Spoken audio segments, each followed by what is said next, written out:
15 minutos. Le creo. No se lo cree ni él. Él mismo se cree.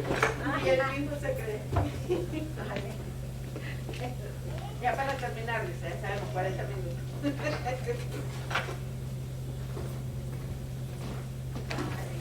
Antes de empezar la enseñanza, porque sabemos que hay personas que nos escuchan y ya dimos los anuncios, pero queremos recordarles que el 6 de septiembre es Yom Teruah.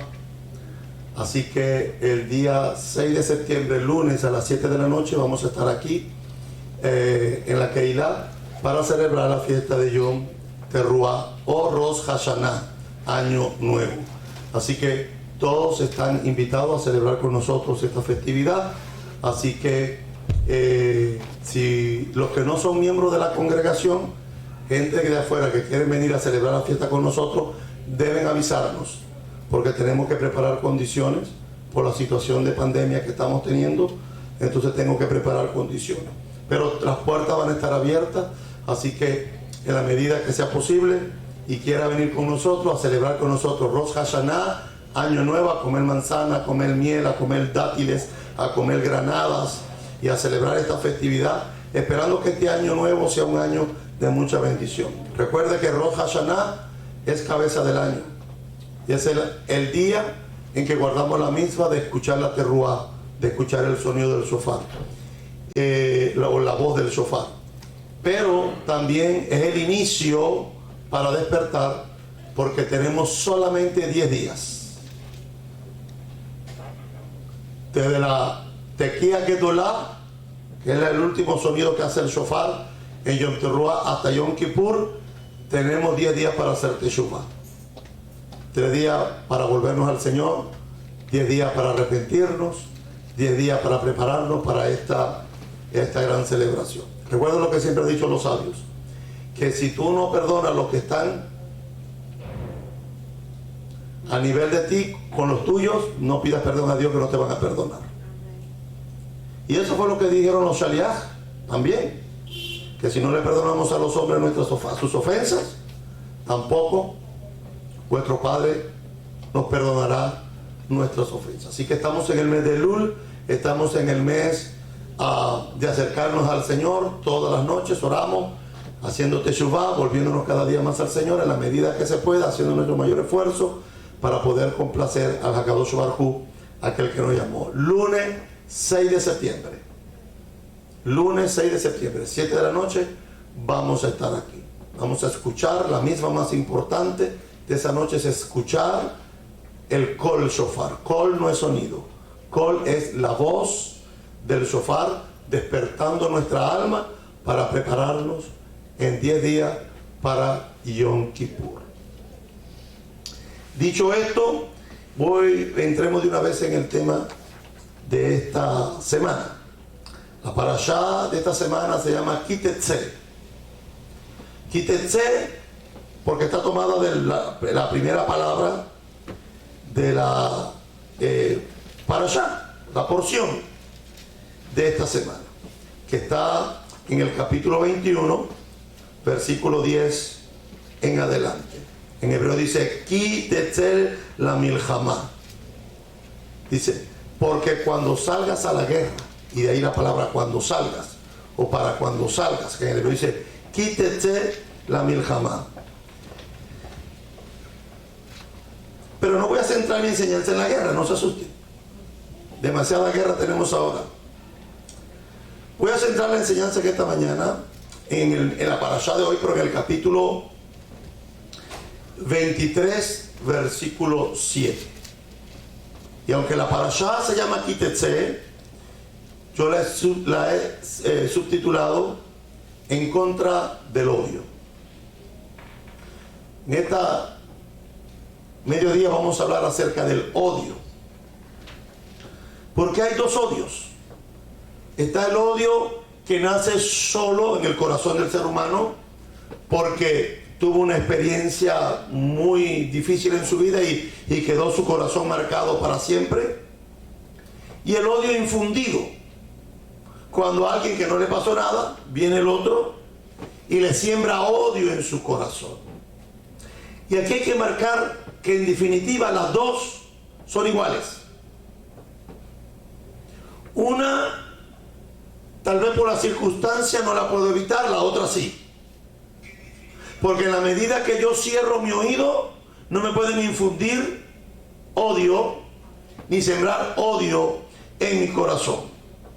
La parashá Kitetse es la parashá que más mandamientos contiene de todas las parashot del año. Si usted no la leyó, de seguro que aquí hay gente que todavía viene con la vieja escuela, que no sabe de lo que hoy se va a tratar porque no leyeron la parashá. Pero si usted leyó la parashá, se va a dar cuenta de la cantidad de versículos que tiene, o de la cantidad de mandamientos que hay. Tiene 74 mandamientos la parashá de hoy. 74 misvot que Hashem nos dejó desde el capítulo 21:10 hasta el 25:19. Es la porción de la parashá, es la porción de las parashot, de todas las secciones que hemos estudiado en el año, que ya estamos en la parashá número 49 del año, pero ahí tenemos 54, nos quedan ¿cuánto? Unas 4 o 5 parashá, o parashot. Si es la que más tiene, aquí hay mucho que estudiar, porque hay parashá que tienen 2 mandamientos, 5 mandamientos, 20 mandamientos, pero esta tiene 74 mandamientos.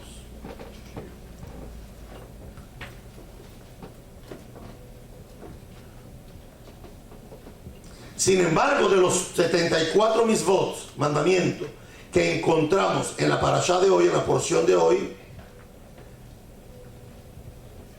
a mí particularmente me resaltó un mandamiento que se encuentra en el capítulo 23, versículo 7. Dice, no odies al edomita, pues es tu hermano.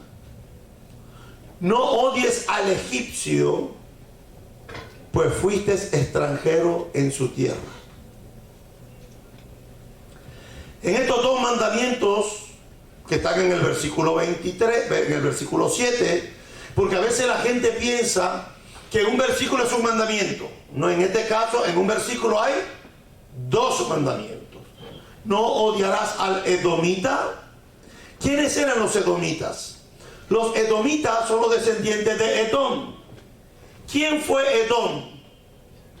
Fue Esaf, o lo que conocemos en español como Esaú. Los edomitas son los descendientes de Esaú o de Esaf, del hermano de Jacobo. Y el Eterno le dice a Moshe que nos diga a nosotros, a través de nuestras generaciones, no odies al edomita, pues es tu hermano. Y ya entendemos por qué le dice que es tu hermano. ¿Por qué? Porque Esaú era hijo ¿de quién? De Isaac. Por tanto, como eran mellizos, morochos, jimaguas, y como le digan en otros países, por cuanto los 2 son hermanos, son hijos del mismo padre, también los edomitas eran descendientes del pueblo de Israel. Luego sabemos que Edom se perdió, se contaminó, se paganizó, hasta el tiempo de los macabeos, que los macabeos, cuando la guerra de Hanukkah, los macabeos convirtieron a fuerza de espada por la mala a los edomitas al judaísmo. O sea, los edomitas desaparecieron como pueblo y fueron absorbidos dentro de Israel. Pero, y esta es la razón por que la Torah dice, no odiarás al edomita porque es tu hermano. No es que los enemigos son nuestros hermanos, hay que amarlos. No, de eso no está hablando la Torah. La Torah específicamente menciona a los edomitas porque los edomitas vienen de Edom, y Edom es Esaú, y Esaú y Jacob eran hermanos. Por ende, ese es el principio básico por el que Hashem no permite que, dice, no odies al edomita. Dice, y no odies al egipcio, porque fuiste extranjeros en su tierra. Ahora, con el egipcio sí teníamos algo complicado, porque los egipcios nos maltrataron, nos esclavizaron, nos golpearon. Entonces podía haber un resentimiento de odio hacia los egipcios. Nos estuvieron 430 años esclavizados. Podía haber un resentimiento de odio. Sin embargo, Hashem le dice a Moshe que le diga al pueblo de Israel: no odies tampoco al egipcio, porque fuiste extranjeros en su tierra. Estos dos mandamientos son dos mandamientos para mí muy inesperados. Tenemos que examinar y comprenderlos, estos dos mandamientos, de no odiar al edomita ni odiar al egipcio. Tenemos que comprenderlo, ya que para nosotros será algo muy importante, y no solamente para nosotros, sino como sociedad en general y como liderazgo. Porque aquí hay tres cosas que tenemos que aprender. Una, con nosotros como pueblo. Dos, como pueblo escogido. Dos, como sociedad en la que nos desenvolvemos. Y tres, como líderes. Los líderes tenemos que aprender a manejar estos resentimientos, estos odios, unos infundidos y otros de su propia voluntad. Vamos a analizar primero la perspectiva global, la perspectiva general, la perspectiva social. Sabemos que nosotros, nuestro pueblo, ha sido el objeto de discriminación racial con más intensidad y con más tiempo de duración en la historia de la humanidad.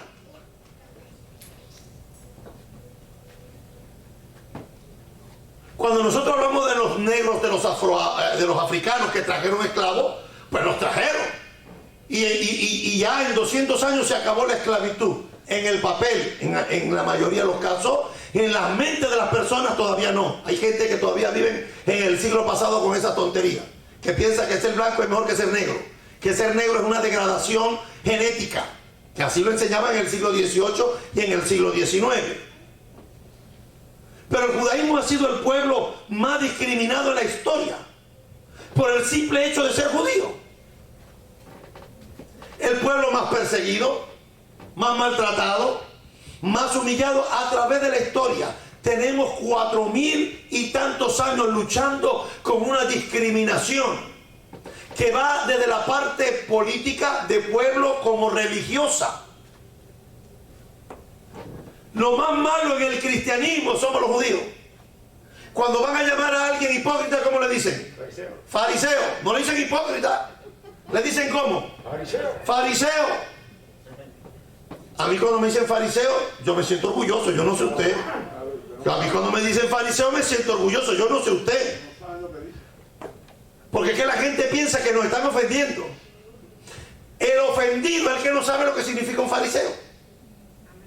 ¿Cuántos no saben lo que significa fariseo? Levántale la mano. No le dé pena. Y ahora vino, yo no sé. Yo llegué ayer aquí y hasta yo lo decía.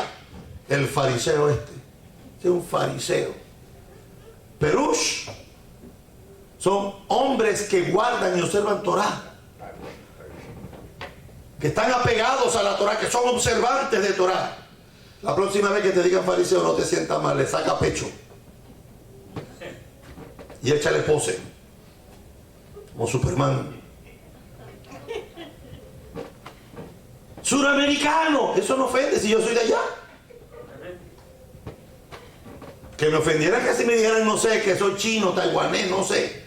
No, yo no soy taiwanés, mis ojos son achinados, pero no llego a tanto. El propósito de poder entender es que nosotros como pueblo hemos sido la nación más discriminada racial y con más intensidad durante más tiempo que cualquier otra nación en el mundo. Debemos, como hemos sido la nación más perseguida, más odiada, imagínense, Mengele, el famoso científico alemán, agarraba a los niños judíos y les medía la cabeza porque quería saber por qué éramos tan inteligentes. Que por ahí dicen que vivió, cuando huyó de Alemania, nunca lo consiguieron a Mengele, se murió. Murió de Dios sin juicio. Muchos dicen que se hizo cirugía, que se fue a vivir a Argentina, que estaba entre Brasil y Argentina, pero nadie supo dónde fue a dar Mengele. Mengele fue el hombre que más experimentos hizo en la Alemania nazi con niños y con mujeres judías. Muchos de los avances tecnológicos en medicina se deben a los experimentos que hizo este malvado con niños inocentes. Pero no agarraba a los de la otra cultura, no agarraba a los rusos, agarraba a los judíos para experimentar. Cuánta vacuna experimental existía en aquel entonces.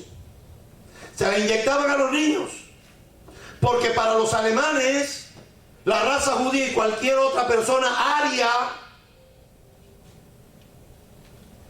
es que una loquera eso. Cuando uno lo analiza hoy en el siglo XXI, es una loquera. ¿Usted imagina crear la raza pura? Y esa raza pura, el único que tenía raza pura era Adán.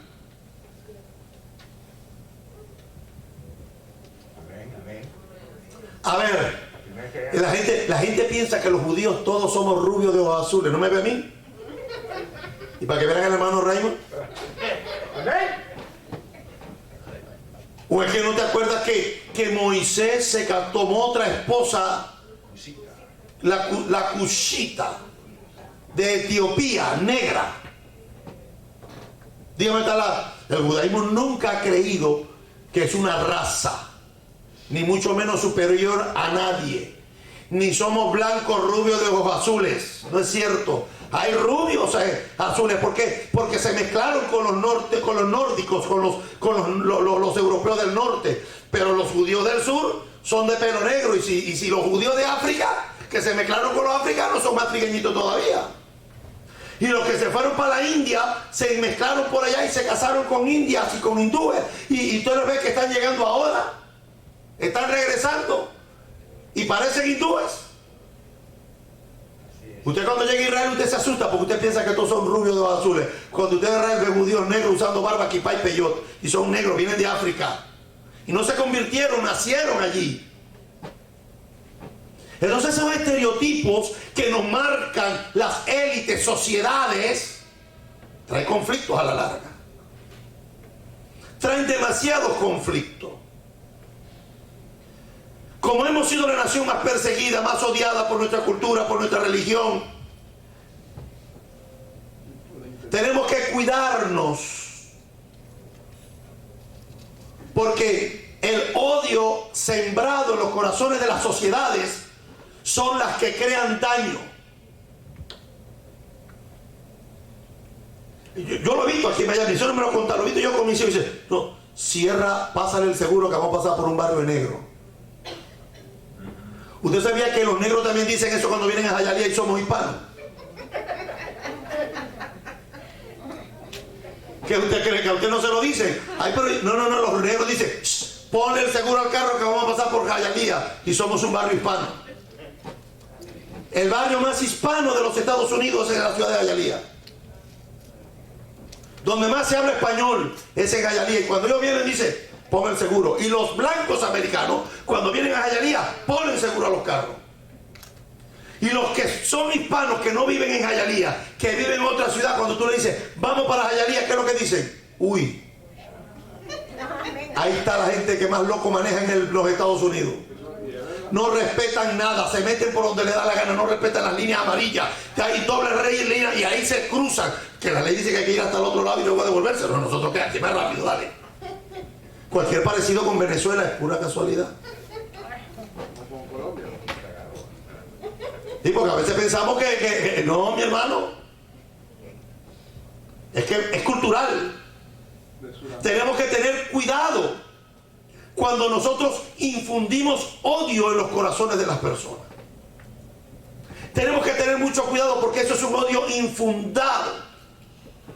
Y no un odio que pudo haber nacido en una experiencia amarga. Cuando es un odio, una experiencia amarga, pues trabajamos con él. Pero cuando otro que no tenía nada, que su mente estaba vacía, le empezamos a sembrar estos conceptos totalmente antibíblicos. Y les voy a demostrar hoy quién fue los primeros racistas en la Biblia.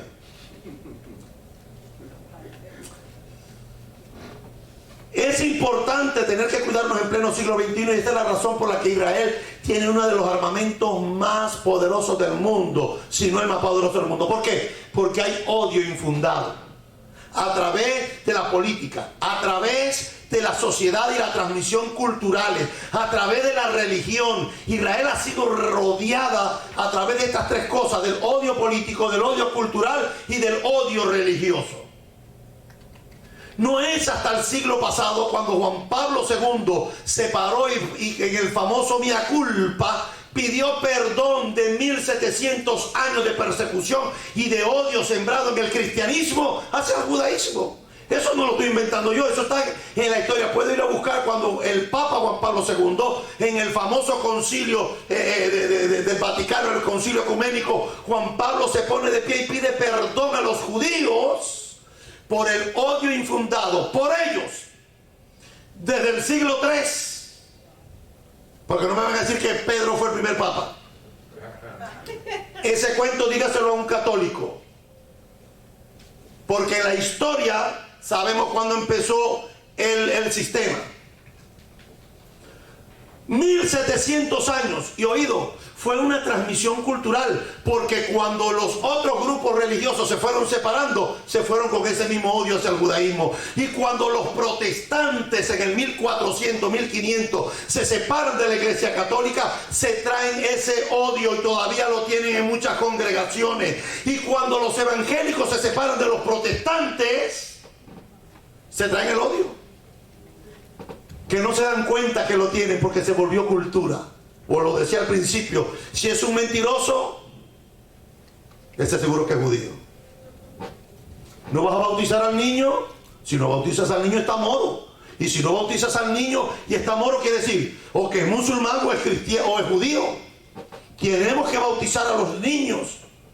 Eres un hipócrita. No le dicen hipócrita, ahora le dicen ¿cómo? Fariseo. Y te lo dicen con roña, te lo dicen con actitud, con sentimiento. Entonces no es solamente es algo cultural. Cuando una familia le inyecta a sus hijos veneno de odio contra otra cultura, como en el caso del Islam, imagínense un niño va a la escuela a estudiar en kinder, en pre-kinder, y le enseñan así: si tú tienes 3 judíos y matas 2 judíos, ¿cuántos judíos te faltan para...? Así le enseñan a restar. Y usted dirá, pero ¿cuál es ese conflicto en el Medio Oriente? Porque hay gente que no sabe lo que está pasando en el Medio Oriente. Bueno, no sabe lo que está pasando en el barrio. No sabemos lo que está pasando en los Estados Unidos, que va a saber lo que está pasando en el Medio Oriente. Así enseñan a los niños en Palestina. Eso no lo digo yo, eso hay cantidades de reclamos donde a los niños los enseñan a restar de esa manera. Si tienes 10 judíos y matas 5, ¿cuántos judíos te faltan por matar? ¿Una resta? Ese niño con 3, 4, 5 años, cuando tenga 25, ahí se explota. Eso se llama odio infundido. Que sucede culturalmente, pero acontece políticamente, pero que por el uso cotidiano se vuelve cultural. Tú no ves que ahora la gente te dice: ay, rabino, pero es normal tener sexo. Ahora los muchachos, todo el mundo tiene sexo. Y a mí qué me importa que todo el mundo haga, que todo el mundo se acueste, que los cristianos se estén acostando ante el matrimonio y que los musulmanes. A mí eso no me importa. A mí no me interesa si los cristianos hoy no respetan eso y los novios se están acostando y después se paran en las plataformas a tocar la música. A mí no me importa eso, a mí no me interesa lo que cada quien haga. La Biblia dice que sigue siendo pecado. Ayer, hoy y hasta que Mesías venga, punto. Porque es que estamos sociando. A mí no me importa lo que la sociedad diga. La sociedad en nosotros solamente llega hasta que se confronta con la Torah. Lo que contradiga a Torah, automáticamente hay que pararlo. En cualquier siglo. Ay, pero son unos retrógrados. A mucha honra. Porque al final de la carrera yo voy a ver quién va a ir de retrógrado para el más allá, para el Gehenna. Porque es que la gente no termina de entender que cuando se infunde el odio, no solamente nos estamos matando a nosotros, sino que estamos transmitiéndole ese odio a alguien que no lo tenía. Que cuando Hashem lo mandó a la vida, lo mandó con el alma pura y tú la estás pudriendo. El rezo del Shacharit matutino de la semana dice: Hashem, te doy gracias porque me devolviste el alma Con misericordia. pura. El alma se rejuvenece, se purifica al dormir para levantarse nuevamente. Me diste el alma pura para seguir. Los Hashem, cuando nos manda a nuestros hijos, no nos los manda programados. Los manda como la computadora, sin ningún programa. Sin ninguno. En el camino es que le metemos los virus. Con nuestras decisiones, cuando le faltamos el respeto a las autoridades, el muchachito dice así: mi papá le falta el respeto a mi mamá, pues yo también se lo voy a faltar. Y empieza: no, mi papá cuando pelea tira la puerta, y yo, a los 3 años lo va a ver tirando puertas. ¿Eso es qué? Que usted está metiéndole virus en el sistema al niño que no tenía. Lo que pasa es que a nosotros en América Latina nos enseñaron que eso era bueno, eso nos hacía sentir, como decimos allá en Camagüey, bárbaros. Eso me hace sentir poderoso. La gente que tenga que tirar una puerta para que le hagan caso no es poderoso. Esa persona tiene problemas. Tiene problemas. Porque la autoridad no consiste en que tire la puerta. Eso se llama miedo. A ti no te tienen autoridad. Tú no respetan tu autoridad. Respetan es tu miedo. Tienen miedo a cómo tú reaccionas, a tu violencia. Entonces el odio infundido es muy peligroso, porque no solamente vas a tener problemas tú como individuo, sino que vas a tener que dar cuenta que le infundiste tu odio. Nuestra creencia, basándonos en Torah, es que Hashem nos creó a cada uno de nosotros sin distinción de color, clase, cultura, credo. Hashem nos creó a su imagen y semejanza. Y usted dirá: bueno, ¿por qué yo soy blanco? Porque Hashem es blanco. Uno dirá negro, pero Hashem es negro, porque yo soy negro. Y dirá el indígena: pero Hashem tiene que ser indígena porque yo soy indígena. Fíjense que cuando la Torah dice que Hashem creó al hombre, no dice que de qué color lo creó. Usted sabe lo que el blanco, lo que es, tiene una decadencia en su cuerpo. Le falta melanina. Al blanco, o sea, mi cuñada es blanca transparente. O sea, que ese blanco que se le ven las venas. Mi cuñada va a la playa y no agarra el famoso tan. Cuando alguien que dice que es blanco va a la playa y agarra el colorcito ese de quemadito, ese todavía no es blanco. Está un poquito blanco. Blanco es el que va a la playa y viene colorado. Ese que viene colorado, que viene como un tomate, ese es blanco. Usted no agarra tono, porque no tiene melanina para oscurecer. La gente que regresa como un tomate, esos son los blancos. Cuando Hashem nos creó, no nos creó con el color, sino que nos tomó del polvo de la tierra. Y el hebreo es interesante porque la palabra Adamá, que significa polvo, viene de Adón, que significa ¿qué? Rojo, que no tiene nada que ver ni con el negro, ni con el blanco, ni con el amarillo. Rabino, y hay gente amarilla. Bueno, dicen que los chinos, los asiáticos son amarillos. Pero yo cuando los veo, a veces los veo más blancos que yo. Yo no sé dónde está el amarillo de esa gente. Usted ve un japonés. Los japoneses son blanco de pelo negro. Bueno, yo conozco los japoneses, pero más conozco a los coreanos, que son los amigos de mi hija. Cuando Hashem nos creó, hermanos, Hashem nos creó a su imagen y su semejanza. Y no hay distinción para el Eterno. No hay distinción. Cuando nosotros despreciamos a otras personas por su raza, estamos menospreciando la imagen del Eterno en la vida de esa persona. Le estamos faltando el respeto al Creador del universo que designó que esta persona naciera con estas características específicas. Estamos faltando el respeto al Kavod Habriot, a la dignidad humana. En los tiempos de la esclavitud, valía más en Inglaterra un burro que un esclavo negro. Valía más un burro que un esclavo negro.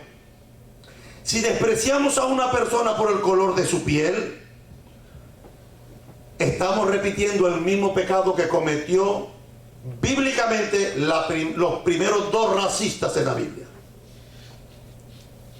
Vaya al libro de Números, capítulo 12, versículo 1. Libro de Números, capítulo 12, versículo 1. Dice: Miriam y Aarón hablaron mal de Moshe a causa de la mujer cushita que había desposado, porque él había desposado una mujer cushita. Y usted dirá, pero ¿dónde está el racismo ahí?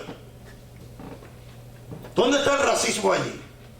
Claro, el problema es que cuando tú miras la palabra cushita, estás hablando de quién, de alguien, de una mujer que vivía en un país llamado Cush. Cush. Luego a Cush se le cambió el nombre y hoy la conocemos como Etiopía y Sudán. Ahí estaba en la región de Cush, porque no estaban tan delimitados como están hoy los países. Entre Sudán y Etiopía, ahí estaban los habitantes de Cush. Y sabemos que desde Egipto hacia el final, todos son africanos, que van desde los menos negros hasta los más negros. Si usted ve un egipcio rubio, ese fue de Arabia Saudita, se fue a vivir hace años atrás y la descendencia está ahí. Los egipcios eran de tez oscura y todavía lo siguen siendo.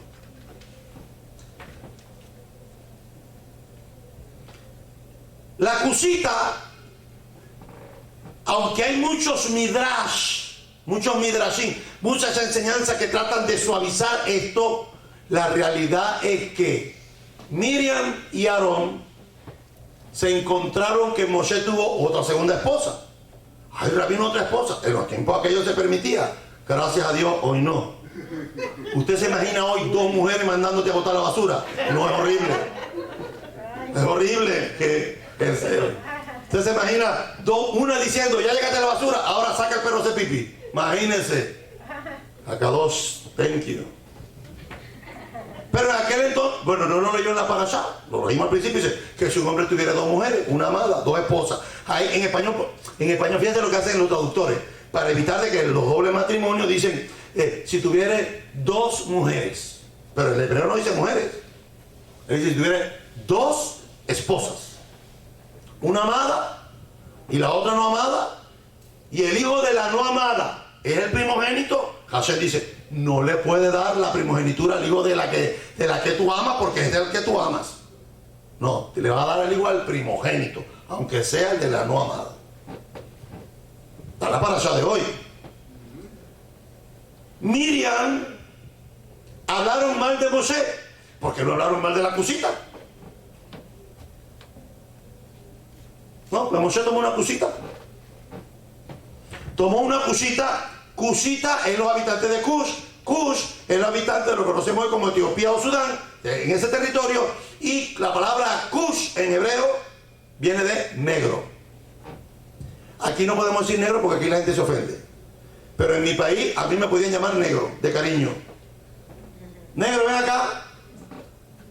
Porque la palabra negro en mi país, no sé en otro, pero en mi país, negro es una expresión de cariño, no es una expresión de odio ni de racismo. No existe el término denigrante para un negro, ni decir negro de, negro co, negro ca. No, eso no existe en mi país, por lo menos yo nunca lo vi. Si existe, yo nunca lo vi.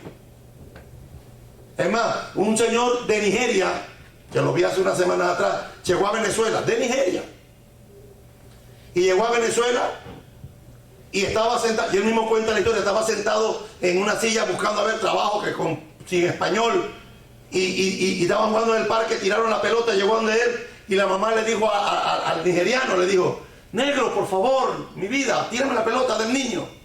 Y él dice, se me creó un conflicto en mi mente, porque por primera vez me dicen negro y me iba a ofender, pero cuando vi el gesto y la forma como me lo dijo, no hallaba cómo hacer, porque siempre he oído la palabra negro en mi vida ofensivo, denigrante. Y me fui y le pregunté a la gente, ¿por qué? Y dice, no, es que aquí negro es de cariño. Nosotros no usamos esa expresión. Y dice el nigeriano, no sé si se habrá ido de Venezuela, pero decía, es el único país donde me llaman negro y no me ofendo. Porque a veces no es lo que decimos, sino la intención que va detrás de eso. La intención. O sea, ¿cómo lo dice? La intención lo que te hace decirlo como lo dice. No es lo que dice, es la intención que hay en el corazón. Lo que hay sembrado allí. Por eso hablamos del odio infundido y del odio que podemos agarrar porque tuvimos nuestra propia experiencia. Miriam, en el sentido literal del texto, en el Peshat, nos dice la Torá en el libro de Números capítulo 12 versículo 1 que Aarón y Miriam despreciaron, menospreciaron la mujer de Moshe porque como la mayoría de los cushitas son de piel oscura. ¿Y por qué lo sabemos? Pues ya lo acabo de explicar. La palabra kush, kushita viene del hebreo kush, que significa negro. Y esta es la primera vez que la Torá registra un rechazo a una persona, oído, dentro del liderazgo. Porque ¿cuál era el liderazgo de Miriam?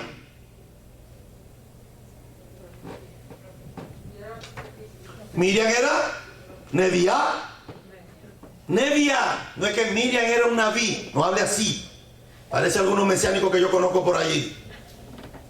Naví es para el hombre, a la mujer no se le dice naví. Neviá. Miriam era Neviá. Miriam era profetisa. Miriam profetizaba. ¿Y Aarón qué función tenía Aarón? ¿Cómo es posible que un líder esté en esas tonterías? Yo conozco de líderes que han pagado abortos, que pagan abortos, porque el hijo se le enamoró de una mujer de color. No expresan el... A mí me encanta la gente que dice, no, yo no soy racista. ¿Y tú permites que tu hija se case con un negro? No, entonces tú eres racista. ¿O no? Porque la gente piensa que ser racista es odiarlo, perseguirlo, matarlo, patearlo, darle trabajo, insultarlo. No, no, no. Si tú todavía tienes eso que tú no permites, porque si a tu hijo le gusta la negra, ¿qué voy a hacer yo? Imagínense, yo me imagino cuando la hermana Shenia ya toda blanquita, rubiecita en Guatemala allá, y le llevó el señor de allá de Bluefield, el norte de Nicaragua, el sur de Nicaragua, cuando llegaron de Bluefield allá y le llegó el negro de 6 pies. Y yo me imagino la cara de la señora. Y yo pensé que mi hija se casó con un gringo, el otra hija mía se casó. Y mira, Shenita me trae, Shenita. Y ese negro, como trata a esa blanquita, la trata como una reina. Llegó de Guatemala y le tenía un carro nuevo enfrente en el área. Yo me quiero casar con usted, hermano Raymond. Llegó la hermana Sheni de Guatemala. Eso en serio, no estoy echando broma. Llegó la hermana Sheni del aeropuerto hace una semana, que llegó 2 o 3 semanas, y su esposo negro le tenía un carro blanco. Pues yo le compré uno negro, hermano Raymond. Todavía hay gente que está luchando con esto. A mí la gente me dice, rabino, ¿y si su hija le aparece con un negro? Pues a ella le gusta que se case, ¿a mí qué me importa? A mí no me gustaba la gorda y me casé con una gordita. Que si vienen con una blanca, con una azul, con lo que sea, en lo que no puede entrar un hijo del diablo a mi casa. Un pagano no. Que está chueco, que es enano, no me importa. Un vago en mi casa no puede entrar. Si estoy loco porque se vayan los 4 y me van a tener otro para mantenerlo. No, hombre. Muchacho trabajador que le sirva sobre todo al Eterno, que el Eterno sea el centro de su vida, que lleve a mi hija o a mis hijos, a su esposa, a que las lleven a buscar los grandes proyectos que vinimos a buscar en este país. Hacer cabeza y no cola. El color, el tamaño, mide lo que es, 5 o 7, y si se busca uno de 4 pies, ¿qué voy a hacer? ¿Le gustan los enanos? Yo no he visto familia. ¿Usted piensa que la familia suya es pareja? Pregúntele a otro para que usted vea. Cuando los esposos dicen, Dios mío, pero ¿por qué esa hermana se casó con ese señor? Pero usted piensa que él es el marido perfecto. Míreme a mí. Yo pienso que yo soy el hombre perfecto. No había otro que pudiera llenar la medida de mi esposa, solo que yo me creo. Y lo confieso y lo declaro y lo activo. No había otro. No, yo siempre le canto a mi mujer el ladino. Le digo, tu madre cuando te parió y te tiró al mundo, corazón ella no te dio para amar segundo. Corazón ella no te dio para amar segundo. No había otro para ella, yo solamente estaba ahí. No había un segundo para ella. Pero si tú le preguntas a mi hija, dice que somos los más disparejos del mundo. Entonces tú piensas que estás emparejado a la persona correcta, pero de afuera dicen, ¿pero por qué? Es que lo amo, rabino. Es que la amo, rabino. Pues no trabaja, pero yo en el camino lo arreglo.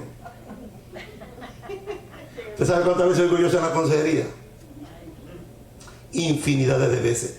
Miriam y Aarón fueron los primeros que no querían porque era cusita, era negra. Entonces los midrashim, como esto se ve tan feito aquí, los midrashim, los sabios siempre tratan de suavizarlo. No, es que lo que pasa ahí era que como era otra esposa, ellos no estaban de acuerdo con otra esposa. No, es que tener dos esposas era correcto. En su tiempo era aceptado, culturalmente era aceptado. No era bíblicamente, pero culturalmente era aceptado. Ese prejuicio racial las encontramos registradas en nuestra Torá. ¿Sabe cuál fue el pecado de Miriam? Que fue la más fuerte. Bueno, usted sabe que las mujeres son así intensas. Hoy le llaman tóxicas. Esa es la palabra que está de moda ahora. Son tóxicas. ¿Sabe cuál fue el resultado de la condición de Miriam de oponerse a que Moshe tuviera otra esposa? Le dio lepra. Le dio lepra y hubo que sacarla del campamento. 7 días. Cuando ella criticó, terminó siendo contaminada de lepra, o Hashem le puso la lepra y hubo que sacarla afuera. Ella era, me imagino, la profetisa, mira, leprosa, porque no era que estaba enferma.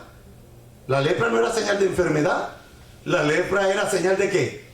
De la shon hara, del pecado, usar la lengua mala, de estar chismeando. Pero no es la profeta. ¿Cómo la profeta hizo eso? ¿Cómo Aarón? Y tuvieron que ir donde estaba Moshe, de quien estaban hablando mal, ¿para que qué? Para que intercedieran por ella y Hashem volviera a integrarla al campamento.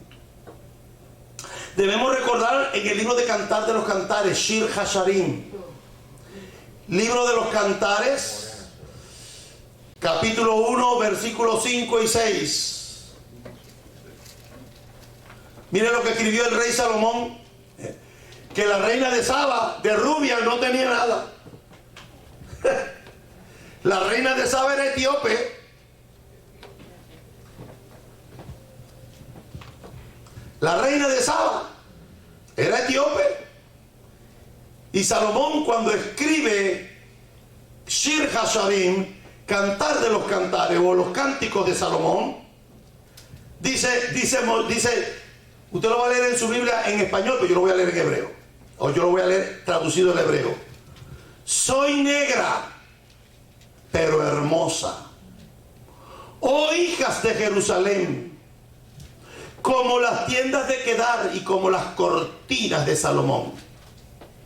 No me miren fijamente por ser negra, pues el sol ha puesto su mirada en mí. ¿Sabe cómo se llama eso? Se llama autoestima elevada a la potencia. Usted no entendió lo que ella dijo. Yo soy negra, pero Salomón no se fijó en las hijas de Jerusalén que eran blancas. Se fijó en mí, que soy la negra. Negra como las cortinas de su palacio y negra como Cedar. Es que yo siempre digo que el problema de los acomplejados es que se dejan infundir complejos. Ay, rabino, que tiene la barriga grande. Me hubiese conocido a los 20 para que tú veas. A los 20 no tenía barriga. Esta barriga es el producto de la buena comida de mi mujer. Y demandó. Ay, rabino, que se está quedando calvo. Ay, me estoy poniendo calvo. Ay, voy a comprar Rogaine. ¿Rogaine qué se llama? Para echarme aquí. Voy a echarme, que me dijeron sábila en la frente. No, mi hermano, hay que llevar la vejez con dignidad. Esos viejos locos que se pintan el pelo, que parecen micrófonos cuando se pintan el pelo. La ceja blanca, el bigote blanco y la cabeza negra. Lleve su vejez con dignidad. Hay algunas mejoras que uno puede hacer en el camino, pero no agarre complejo. Los complejos son infundidos por otras personas. Nosotros no nos podemos dejar que otros tengan actitudes racistas hacia nosotros si nosotros tenemos las mismas condiciones que ellos. No nos gusta que sean racistas con nosotros, pero nosotros sí podemos ser racistas con otros. Dice el Talmud, tratado Baba Metzia 107b. Primero corrígete tú y luego corrige a los demás. O como lo dijo el gran rabino de Galilea, el Rambam ben Rabotai. El gran rabino de Galilea, Yeshua HaMashiach, en Mateo capítulo 7, versículos 3 al 5, dijo lo siguiente: ¿y por qué miras la astilla que está en el ojo de tu hermano y no considera la viga que está en tu propio ojo? ¿O qué le dirás a tu hermano? Déjame sacarte la astilla que está en tu ojo, cuando ve aquí en tu propio ojo está la viga. Hipócrita, saca primero la viga de tu propio ojo y entonces verás bien para sacar la astilla que está en el ojo de tu hermano. Queremos corregir a los demás y somos incapaces de corregirnos a nosotros mismos. Hagamos a los demás racistas, pero nosotros en lo muy profundo de nuestras conciencias somos racistas. En América Latina somos clasistas. Donde no hay negros lo agarran con los indígenas. Y donde hay negros indígenas los clasifican. Primero al blanco, después al negro y el indígena sigue siendo el último. Yo he tenido que oír en Miami, he tenido que oír estas expresiones. No, en mi país era mejor ser negro que ser indio. Y uno se queda con... ¿Cómo va a ser? Y lo he oído de gente religiosa. Y esto a mí me preocupa. Porque se supone que en el Mesías Yeshua no hay hombre ni mujer. No hay ni esclavo, y cuando dice esclavo, ¿qué? ¿Un negro o un libre, que es el blanco? No hay judío, no hay gentil. Que en el Mesías todos somos uno. La Tanaj califica negativamente a algunas otras naciones, pero siempre por sus conductas morales, nunca por el color de su piel. La otra dice atacarás, pero no por el color de la piel, sino por conductas morales. Esta era la introducción, voy ahora a la enseñanza.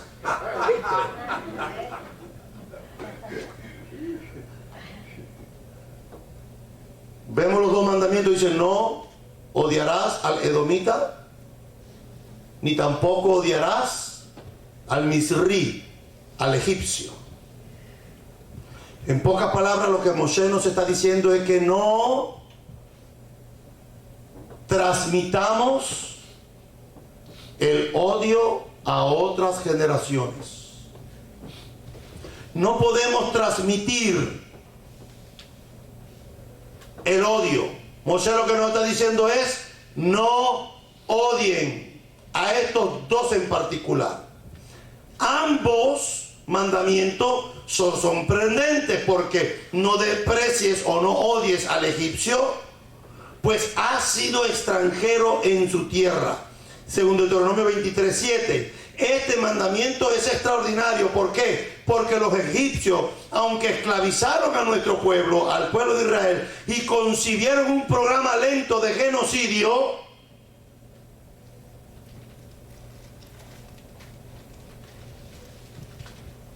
impidiendo que salieran a pesar de las plagas que tuvieron un efecto devastador sobre la tierra, ¿no son estos motivos suficientes para odiar a un egipcio? 400 años nos golpearon, nos maltrataban. Hay gente que dice: yo estoy en este país por culpa del presidente de mi país. por la guerrilla, por la economía, por la corrupción, por los comunismos, por los socialismos. Mi corazón siempre estará allá, pero tuve que salir huyendo de aquello.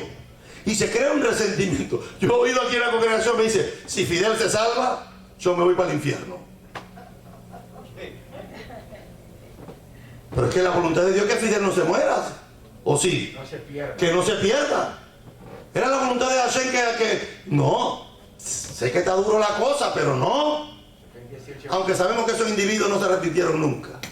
Estos fueron escogidos por su condición mala de perderse como el faraón. Dios escoge gente mala para hacer cosas malas. Pero yo he oído gente diciendo, pero él no se pudo haber salvado. No, y si pide perdón, Dios no lo puede perdonar. Pero, ¿cómo tú me vas a decir eso? Si es que cada vez que yo le pido perdón, Hashem me perdona por su amor y su misericordia. Que la voluntad del Eterno es que ninguno se pierda, sino que todos procedan al arrepentimiento. A ti no te importa el alma de nadie porque tú no la creaste. Amén, amén. A ti te importa tu carro porque tú lo estás pagando. No quieres que nadie te lo raye, que nadie te lo ensucie.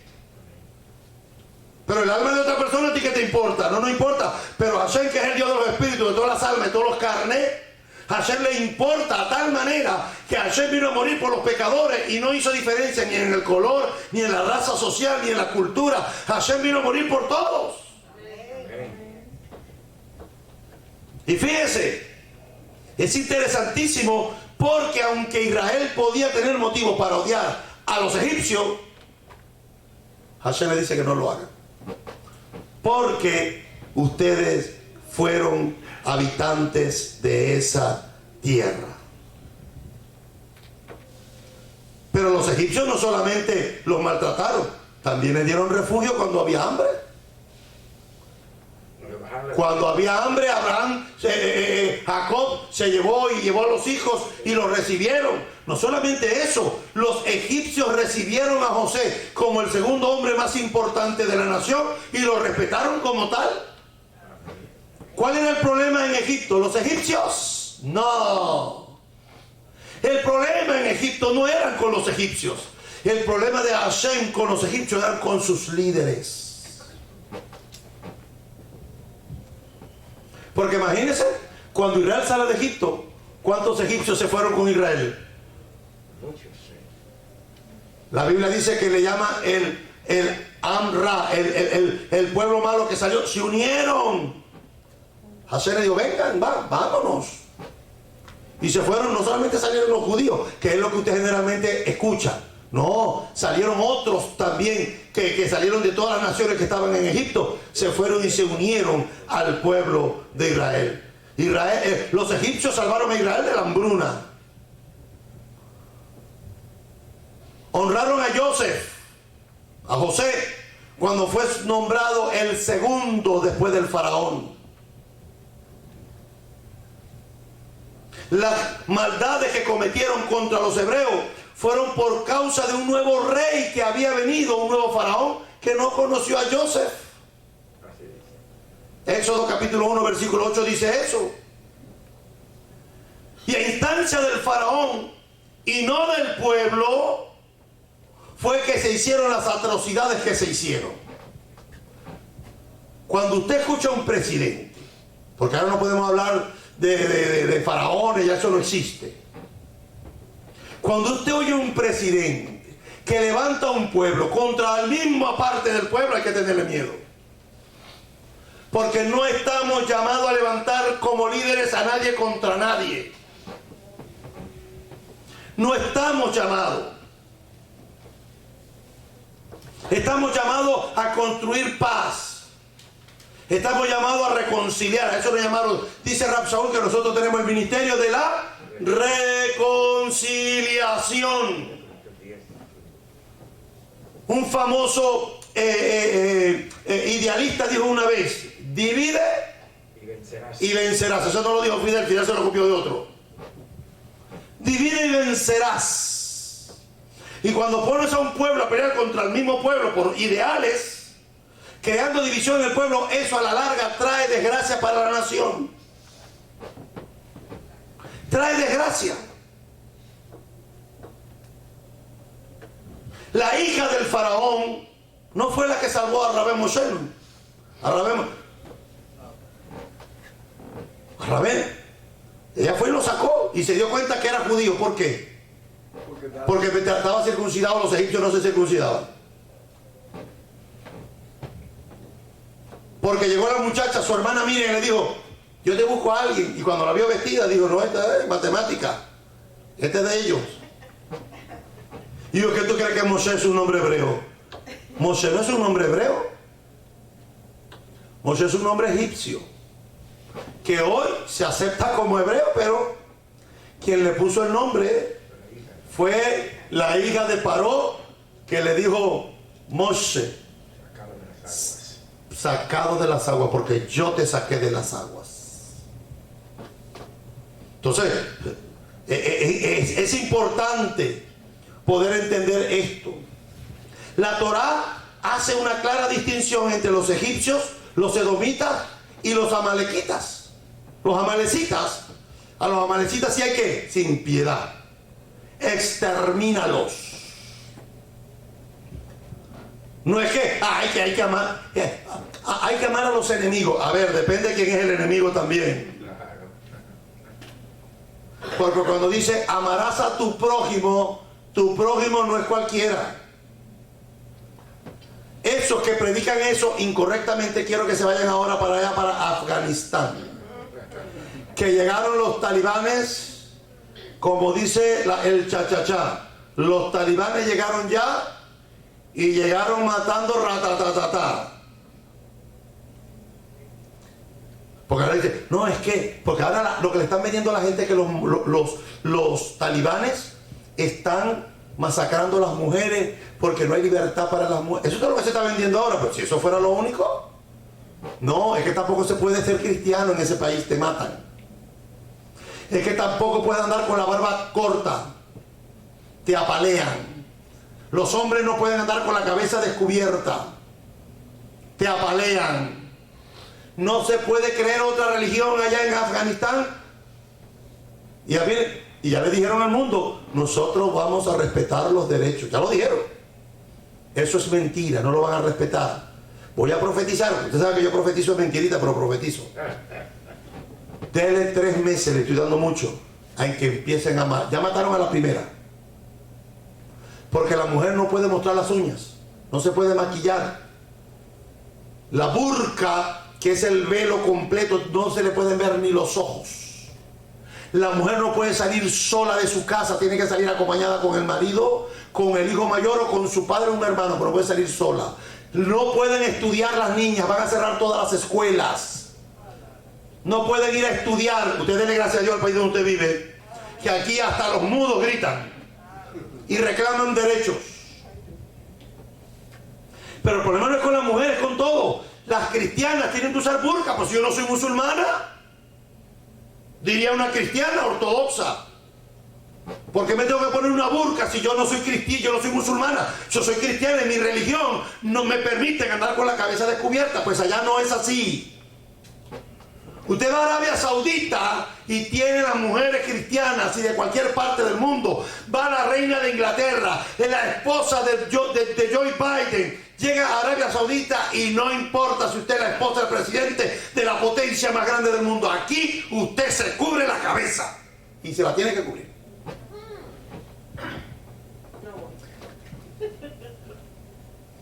Entonces, cuando nosotros vemos esto, tenemos que tener cuidado.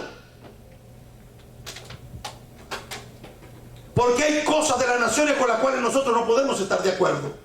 Imagínense que Israel diga: hay que amar a los palestinos.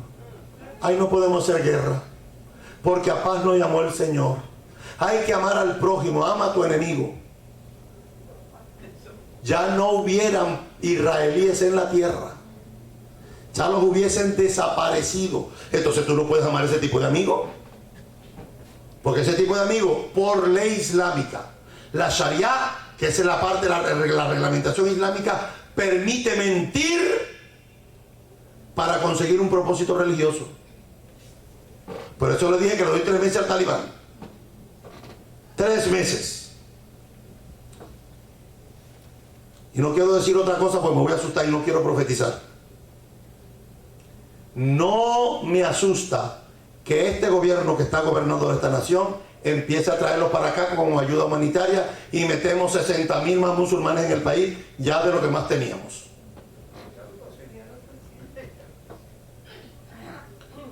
Tenemos que tener cuidado. Los egipcios no tenían ese sentimiento.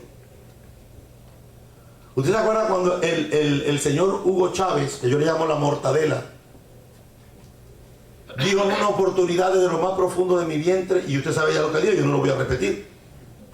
Dijo, esto y esto. ¿Usted cree que el pueblo venezolano estaba de acuerdo con eso? No. Pero el pueblo venezolano tuvo que pagar las consecuencias del representante que ellos pusieron ahí.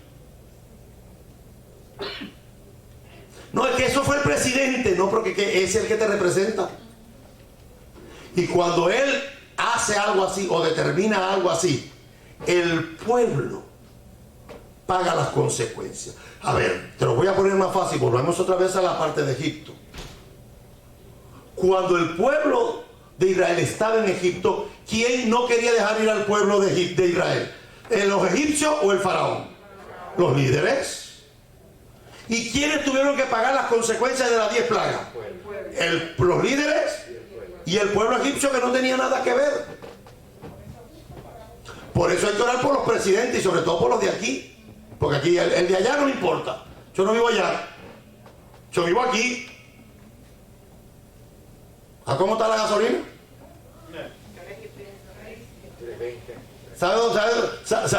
Es que están recuperando los $1.200 que le mandaron a todo el mundo, que estaba contento. Que llegue la ayuda. Y yo decía que no me manden nada. Y usted, sí, Rabino, 1.200, que no lo necesito. Para eso yo, mire, con el sudor de mi frente, que nos van a dar 1.200, te lo están cobrando. Fui a comprar ayer unas cositas para chapar y gasté casi $100. Miré al carro y dije, ¿pero cómo es esto? Claro, aquí no regalan nada. Papá regalón, aquí Don Francisco no existe. Aquí te lo dan y te lo sacan por otro lado. Ah, pero no, 1.200 para acá, Rabino, 1.200 para acá. Claro, porque venimos con esa mentalidad latinoamericana que nos gusta que nos lo regalen todo.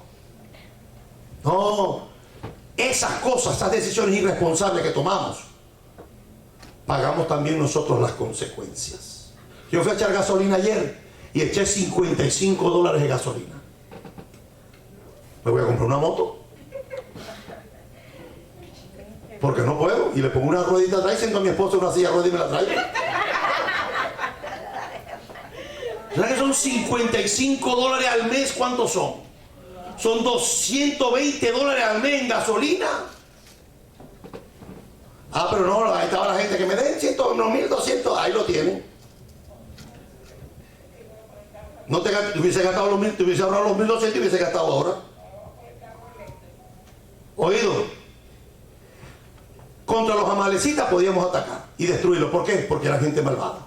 Gente que no ayudó ni benefició a nuestro pueblo Israel. Pero los moabitas sí lo hicieron. Los edomitas y los egipcios sí fueron bondadosos y Hashem recompensó eso.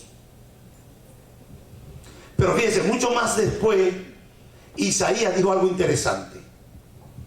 Isaías profetizó que llegaría el día en que los egipcios sufrirían su propia opresión y clamarían al Eterno. Isaías capítulo 19, versículos 20 y 21. Dice el profeta Isaías en el capítulo 19, 20 y 21. Cuando clamen por Dios debido a sus procesos, Él les enviará un Salvador y Defensor y los socorrerá. Así el Eterno se hará conocer ante los egipcios. En ese día reconocerán al Señor. La sabiduría del precepto del Eterno de no despreciar a los egipcios brilla hasta el día de hoy. Y si el pueblo hubiera seguido odiando a los opresores egipcios, Moshe de todas maneras hubiese sacado a los israelitas de Egipto, pero no hubiese podido sacar a los opresores de entre los egipcios. Hay gente que está en libertad físicamente, pero siguieron siendo esclavos espiritual y mentalmente. Hay gente que pudieron evadir problemas en su vida, pero todavía hasta el día de hoy siguen trayendo los conflictos, la rabia, los resentimientos, los odios, las raíces de amargura contra procesos que venían trayendo desde el pasado. ¿Por qué? Y llegaron al Señor y el Señor los liberó, ¿sí o no? Porque el que está en el Mesías es verdaderamente libre, pero todavía es esclavo de los acontecimientos del pasado. Son esclavos todavía. Habría continuado siendo esclavos, no físicamente, sino psicológicamente. Israel tenía que perdonar a los egipcios y tenía que perdonar a los edomitas, porque esa era la única manera de vivir tranquilo. ¿Sabes qué? Que cuando tú perdonas al que te ofendió, el que te ofendió va a seguir siendo la misma persona, pero tú te liberas. Te liberas.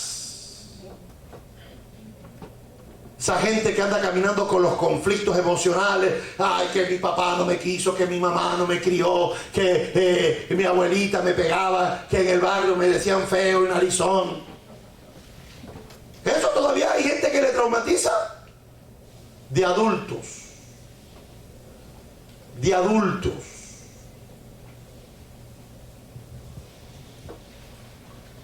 Lo que el Eterno le dice al pueblo de Israel con respecto a los edomitas es lo siguiente: dice, no desprecies, no aguardes odio contra el edomita porque es tu hermano. Edom es naturalmente el nombre de Esaf o Esaú, ya lo dije. Hashem dice, no tienes que tener odios hacia ellos. Además sabemos que Jacob y Esaú eran mellizos.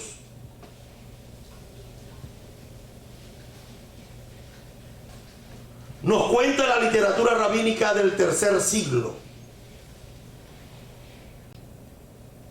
después de Yeshua, en un documento rabínico que se llama el Sifrei Bamidbar Bealoteja 69, que en la época del segundo templo, eso está en la tradición, el profeta Malaquías dijo, es una alajá, una regla, una ley verdadera, indudable, que Esaf odiaba a Esaú, a Jacob. Eso está en la tradición. Entonces pregunta, ¿por qué nos dice Moshe que no odiemos a sus descendientes? Si dice la Torá que Esaú odiaba a Jacob, es más, quiso matarlo. ¿Por qué tengo que amar a alguien que me quiere matar? La respuesta es simple, dicen los sabios. Puede ser que Esaf haya odiado a Jacob, pero no significa que Jacob tenía que odiar a Esaf. Si a ti te odian, el problema lo tiene él. Y yo te amo. A mí me encantan los niños aquí dicen, I hate you. Esa es la palabra perfecta. Aquí hay dos palabras que dicen los yo iba a decir los tonticos, no porque eso que estamos en Shabbat. Después Shabbat me llama y digo cuáles son las dos palabras. Pero te dicen, I hate you y I'm boring. Esas son las dos palabras de los niños aquí. Estoy aburrido, vete a lavar el carro. Lávame el carro. Limpia la casa. Lave los platos. Me voy a traumatizar. Traumatícese. Yo también a su edad me traumatizaba. Y a los 3 días y se me quitaba.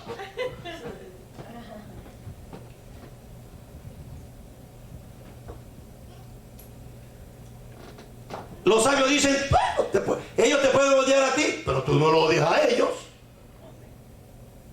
Me encanta como lo dijo Rab Shaul. Rab Shaul dijo que en lo que dependa de nosotros, en lo que dependa de nosotros, no de ellos, en lo que dependa de nosotros, ¿qué tenemos que hacer? Estar en paz con todos, con lo bueno y con lo malo, con lo que nos quieren y con lo que nos odian. En lo que depende de mí. Allá los que viven con raíces de amargura, con los que viven con odios infundados, con los que viven con resentimiento, eso es problema de ellos. En lo que dependa de mí, Pablo también dijo que tenemos que hacer bien a todos. Pero rabino, me hacen la vida imposible. Es que eso era antes, que te hacían y tú guardabas, ya no puedes. Ahora estás en el Mesías, y en el que está en el Mesías nueva criatura es. Las cosas viejas pasaron y ahora todas son hechas nuevas. Eso fue lo que dijo Rab Shaul. Tú no puedes decir que crees en Dios y seguir portándote como te comportabas hace 30 años atrás. Es que el que me la hace me la paga. ¿De acuerdo? Yo aplicaba un versículo que decía que era mejor dar que recibir. No, dicen los sabios de Israel, los sabios dicen que nosotros, Esaf pudo haber odiado a Jacob, pero no significa que Jacob debía de odiar a Esaf. Contestar odio con odio, oído, es bajarse al nivel de él y lo más seguro que te va a ganar. Decía mi santa madre, no discutas con un estúpido. ¿Por qué? Porque tú te bajas al nivel de él. Y en el nivel de estupidez, él tiene más experiencia que tú. Te va a ganar. Porque va a pasar la gente y va a decir, mira, dos estúpidos discutiendo. ¿Qué es lo que logró el estúpido? Que tú como inteligente te bajes al nivel de él y que la gente te señale como otro estúpido igual que el que está hablando. No podemos apagar odio con odio. No podemos. No podemos bajarnos al nivel de los que odian, porque lo más seguro es que ellos nos van a ganar. Y entre comillas siempre son más. El doctor Martin Luther King Jr. dijo en una de sus exposiciones que dijo cuando estaba tratando de tumbar la segregación racial aquí en los Estados Unidos: la oscuridad no puede desplazar la oscuridad. Solo la luz puede hacerlo. El odio no puede desplazar el odio. Solo el amor es quien lo puede desplazar.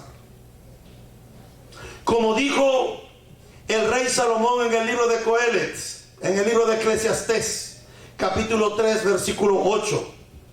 Hay un tiempo para el amor y un tiempo para el odio. Pero es un tiempo. No es todo el tiempo. ¿Quién no ha sentido odio en algún momento de su vida? ¿Quién no ha sentido resentimiento en algún momento de su vida? ¿Quién no se ha peleado con su esposo, con su esposa y han estado disgustados días? Que no deberían pasar días, deberían de pasar horas. Porque Rab Shaul dijo, no dejen que el sol se ponga. O sea, antes que el sol se ponga, hay que resolver el enojo. Porque si Mashiach viene ese día.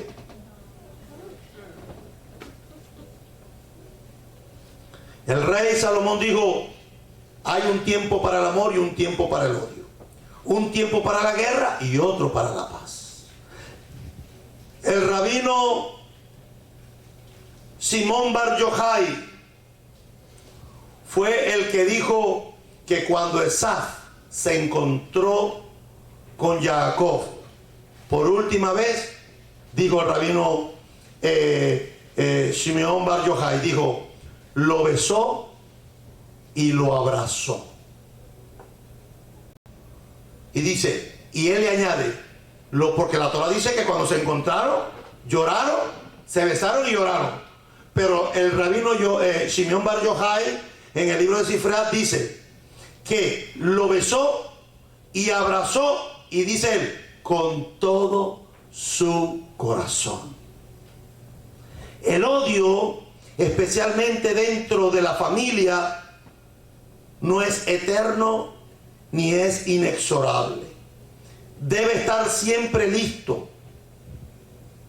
dice Moshe, para una reconciliación entre enemigos familiares y entre países que buscan los dos el mismo bien común. La teoría contemporánea de los juegos, o sea, hay un estudio actualmente que habla sobre el estudio sobre la toma de decisiones. Y este estudio sobre cómo tomar decisiones sugiere lo siguiente. Ellos dicen, comienza siendo amable con tus adversarios y después hazle lo mismo que te están haciendo a ti. No, trátalo bien y después dale la estocada para que sientan. Estaba yo en una tienda de sándwiches muy famosa aquí, que no son, son los largos. No voy a dar propaganda para que me paguen la propaganda. Son los que son largos, que van por debajo de... muy ricos. Y estaban dos mujeres hablando y le decía la una a la otra: yo creo que mi marido me está montando los cuernos. Y le dice la otra: si te los pega, pégaselo tú también para que sienta lo que yo sentí. Es lo que están diciendo aquí. Es el nuevo estudio que hay. Hazlo. Si te hacen algo, hácelos igual, guárdaselo. Y en cualquier momento dispárale para atrás. Eso no es lo que la Torah nos enseña a nosotros. Porque ese principio, ¿sabe cómo se llama en la Torah? Midah keneget midah. Con la misma vara que mides, serás medido. No nos ha pasado muchas veces que decimos: wow, yo dije esto y mire, ahora me tocó a mí. Decían en mi barrio: no escupa para arriba, te puede caer en la cabeza. Nunca diga: de esta agua no he de beber. Estos refranes populares de las abuelas, eso tienen que estar en la Biblia, hay que meterlas. Porque tienen verdades. Tienen verdades. Claro, bíblicamente decimos: con la misma vara que mides, serás medido. Es que Yeshua lo dijo. Yeshua, citando al rabino Hillel, Yeshua dice: así que todas las cosas que queráis que los hombres hagan contigo, si quieres que te traten bien, ¿qué tienes que hacer? Y si te trato mal, te tengo que tratar bien igual. Así que todas las cosas que quieras que los hombres... ¿Qué dijo Yeshua? Y eso no lo dijo Yeshua. El primero que lo dijo fue el rabino Hillel, que vivió 100 años antes de Yeshua.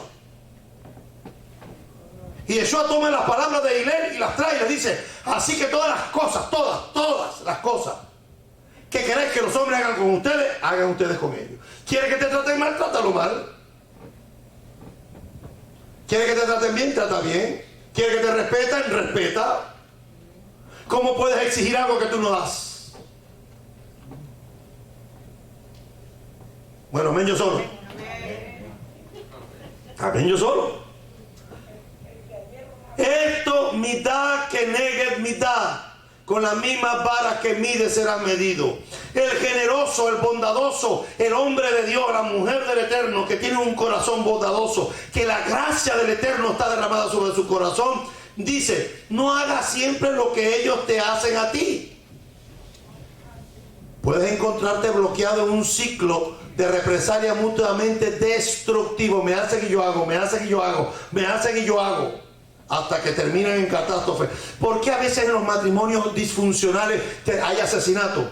Porque yo no me voy a dejar. Él me grita, yo le grito. Tú me gritas, yo te grito. Me tira una silla, te tiro 3 muebles. Y cuando terminan, ¿en qué terminan? Salen en las noticias. Porque siempre la mujer es la que tiende a perder, porque algunas son débiles, otras son peores que unos hombres. Agarran y matan. Matan, salen con el instinto de matar. ¿Por qué? Porque hay odio en el corazón, porque hay resentimiento, porque hay rabia, porque están con matrimonios disfuncionales, porque están arrastrando los conflictos que vienen trayendo desde la niñez, desde la juventud.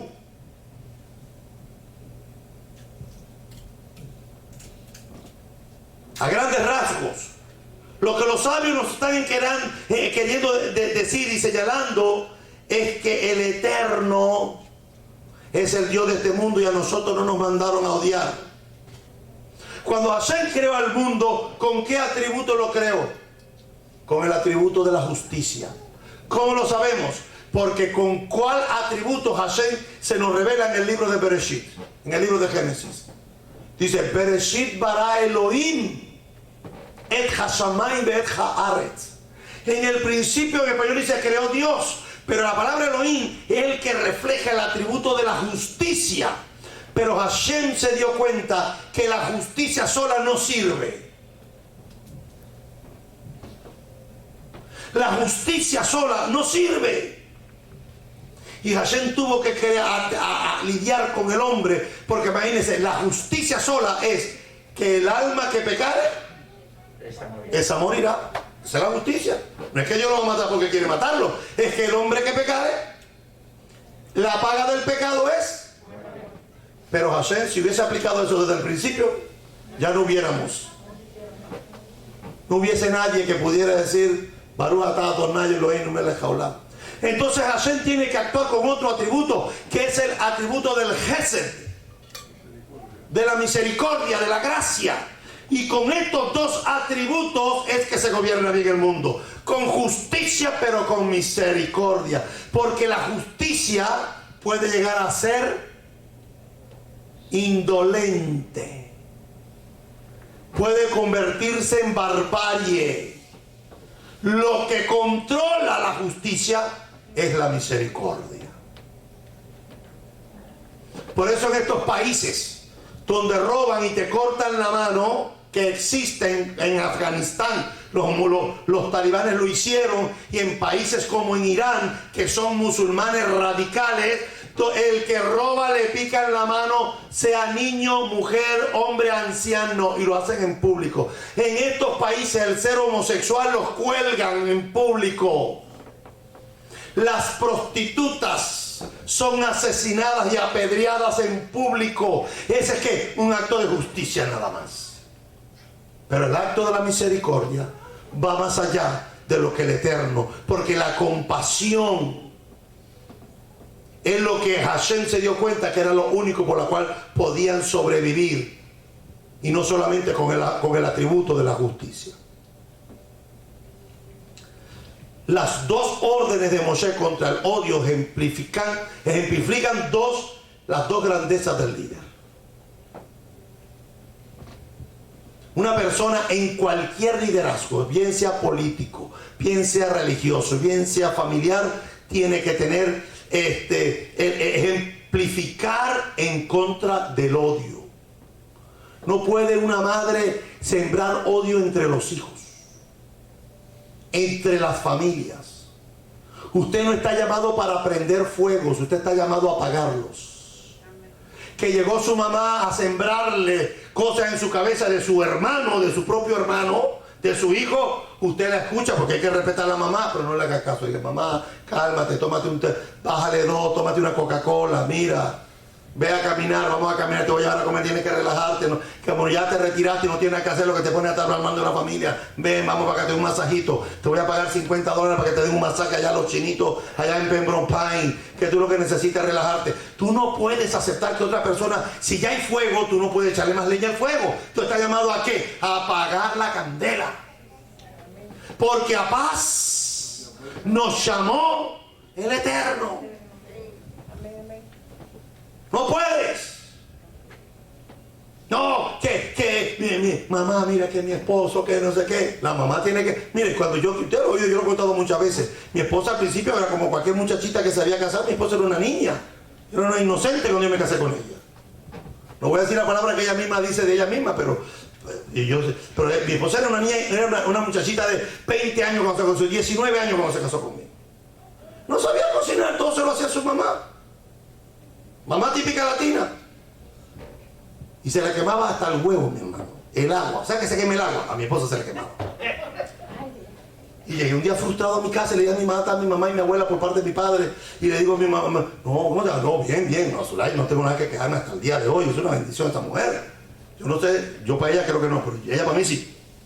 Y yo, y dice papá: ¿pero qué? No, todo bien, todo. Ay, nos estamos ajustando. ¿Pero qué? ¿Pero qué? ¿Cuál es el problema?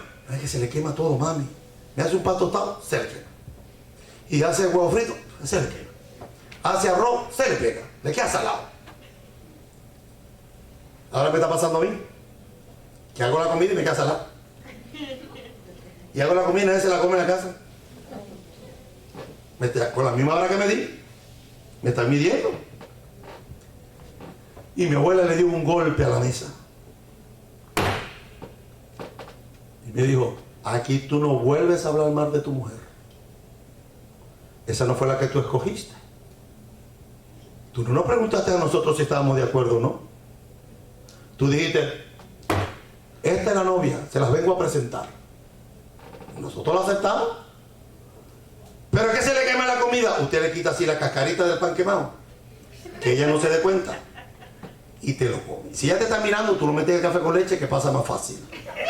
Te lo comes y después la mira y le dice, te quedó riquísimo. Así me dio mi abuela. Llegué a mi casa y hasta el día de hoy es así. Ya no, ahora cocina riquísimo. Aprendió, tuvo que aprender, pero no aceptar. Mamá, mire, esas mujeres que van a quejarse con la mamá del marido o los maridos que se van a quejar con la mamá de la esposa, están haciendo un grave daño, porque ustedes, los matrimonios se van a los 2 días, se reconcilian, se pasan un bracito por el otro en la cama y se olvida todo, y la vieja queda envenenada contra el yerno o la nuera.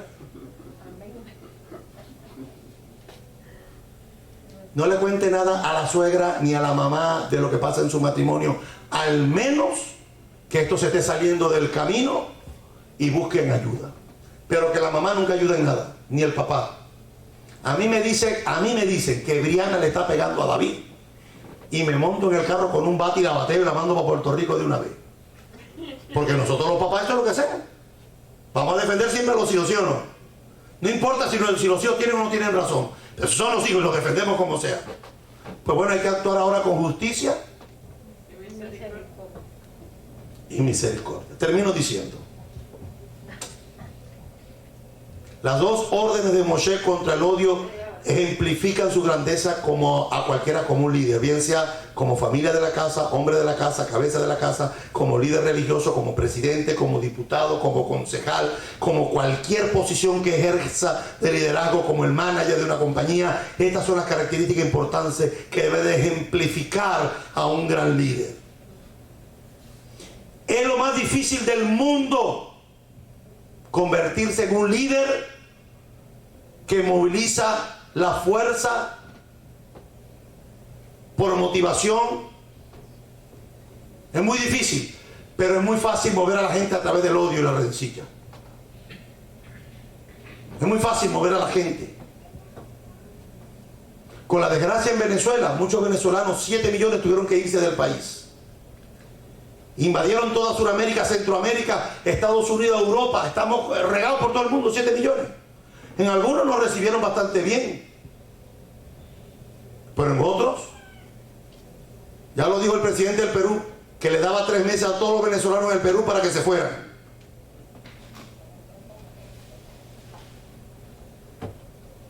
Y eso le cayó bien a los oídos de los peruanos. Si yo gano la presidencia, yo en 3 meses voy a votar a todos estos venezolanos, porque nosotros somos peruanos. Y eso le gustó a los peruanos. Y ganó el hombre. Solo espero que con las mismas medidas que nos midieron, no los vayan a medir. Es muy fácil llevar a la gente a través del odio. ¿Cómo se dividen las congregaciones? Llega un loco, empieza a sembrarle y abocan a otro flojo, a otro flojo, a otro flojo. Y cuando viene a ver, tiene la congregación. Alguien me preguntó un rabino, no un rabino, un líder de una comunidad, me preguntó y me dijo, ¿cuántos años tiene su sinagoga? Cumplimos ahora en Rosh Hashanah, ¿cumplimos cuánto? ¿23? 23 años cumplimos ahora en Rosh Hashanah. Salón nació en Rosh Hashanah. 23 años. Dice, ¿y alguna vez se te ha dividido la sinagoga? Nunca. Nunca, nunca.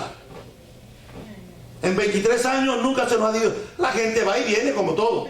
Pero dividirse, que se haya levantado aquí a alguien y me ha hecho una revuelta y se ha llevado a la mitad de la congregación, aquí nunca ha pasado. ¿Por qué? Porque aquí enseñamos Torah. Y cuando escogemos los líderes, escogemos líderes.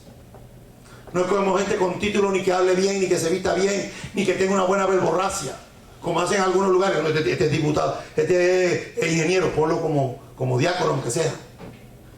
No, aquí miramos cualidades. Aquí miramos a las personas por su comportamiento, por su testimonio, por su compromiso con el reino. ¿Qué es lo que hicieron Rodovan Kardij y Slobodan Milosevic en la antigua Yugoslavia? Llevaron al asesinato masivo, a una limpieza étnica. ¿Y lo hicieron qué? Moviendo al pueblo, los líderes, contra otros que vivían allí. Llevar a la gente por el camino incorrecto es lo que hizo la prensa controlada por el Estado. En Ruanda, en 1994, cuando el gobierno, utilizando la prensa controlada, empezó a tildar a los Tutsis, que era una etnia africana de Ruanda, los empezaron a llamar Inyensi, cucarachas. Estos son las cucarachas. ¿Te acuerdas cuando Hugo Chávez Frías decía, estos son unos escuálidos? ¿Te acuerdas cuando se decían en tu país los gusanos, los contrarrevolucionarios? Es que todos estos engendros hablan igual, porque tienen odio en sus corazones. Son los resentidos sociales de América Latina y del mundo que le dicen a los pueblos que los van a sacar de la miseria, y cuando estos resentidos sociales llegan a los poderes, terminan siendo poder que es peor que los corruptos que estaban anteriormente. Porque los corruptos robaban, pero usted vivía bien. Cuando llegan estos miserables, acaban con los que querían un buen país y los engañan y los estafan, y entonces empiezan a agarrar a los bobos, que siempre hay bobos útiles, que tienen buenos sentimientos. No queremos que se acabe la corrupción, que no se va a acabar la corrupción, eso siempre va a existir. El único día que eso se acabe es cuando Mashiach regrese. Que con justicia y misericordia se acabará, con juicio. Ay, que se acaba, que no se va a acabar, que se puede minimizar. Porque aquí no hay corrupción. Aquí hay corrupción, pero todo el mundo vive bien. La gente quería que acabaran los corruptos y los acabaron, los mandaron todos para el exilio. Y se quedaron ellos allí. ¿Y qué están haciendo? La gente más rica del mundo. Porque mira los Castro, según la revista Forbes, es el quinto hombre más millonario del mundo.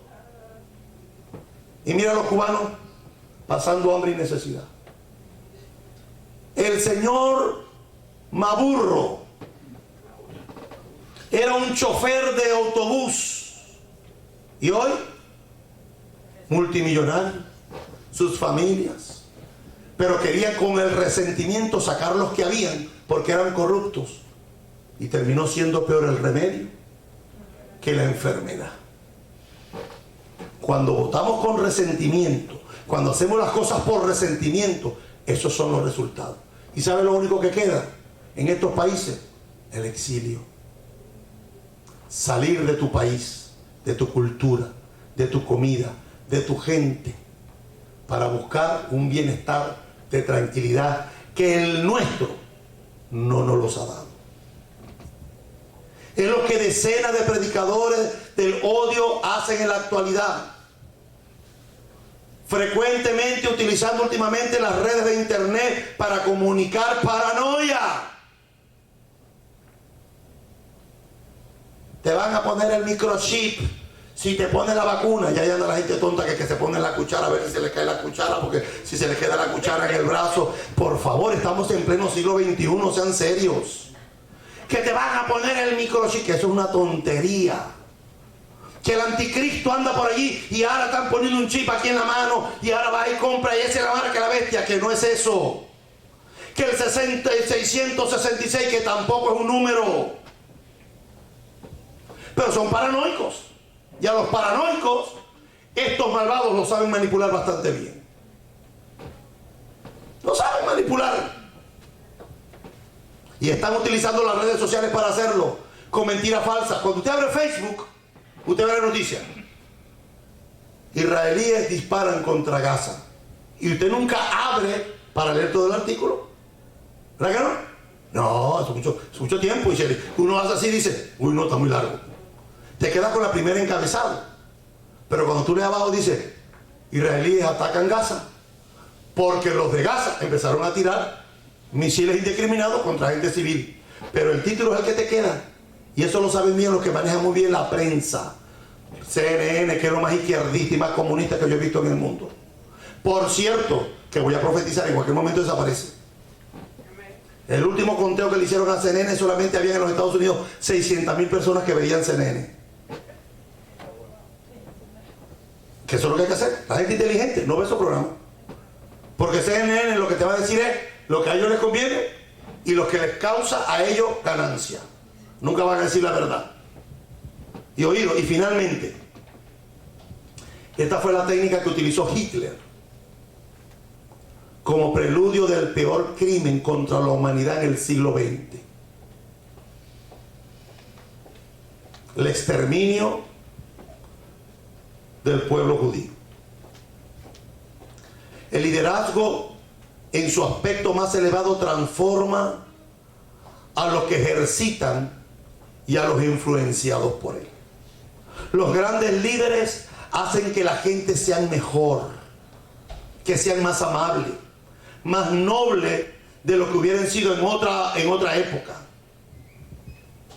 Ese fue el logro de George Washington, de Lincoln, Churchill, Gandhi, Mandela, que hicieron dentro de los conflictos, lograron construir paz. El caso paradigmático fue el de Moisés, el hombre que ha tenido la influencia más duradera en la historia. 4000 años ha influenciado Moisés, es el mejor influencer. Nos ha influenciado por 4000 años. El hombre que ha tenido la influencia más duradera que cualquier otro líder de la historia. Esto lo hizo enseñando a los israelitas ¿qué? A no odiar. Un buen líder lo sabe. ¿Sabe lo que sabe un buen líder? Que hay que enseñar a odiar, pero el pecado, no al pecador. Odiamos el pecado, pero amamos al pecador. ¿De quién lo aprendimos? De Hashem. Dios ama al pecador, pero aborrece su pecado. No olvidemos el pasado. No se puede olvidar el pasado. No lo podemos borrar, una vez pasó y sucedió. Pero lo que sí podemos, lo que no podemos permitir es que sigamos cautivos a ese pasado que nos ha marcado para mal hasta este tiempo. Somos esclavos del pasado. Debemos estar dispuestos a luchar contra nuestros propios enemigos, porque engañosa más que todas las cosas es el corazón del hombre, ¿quién lo conocerá?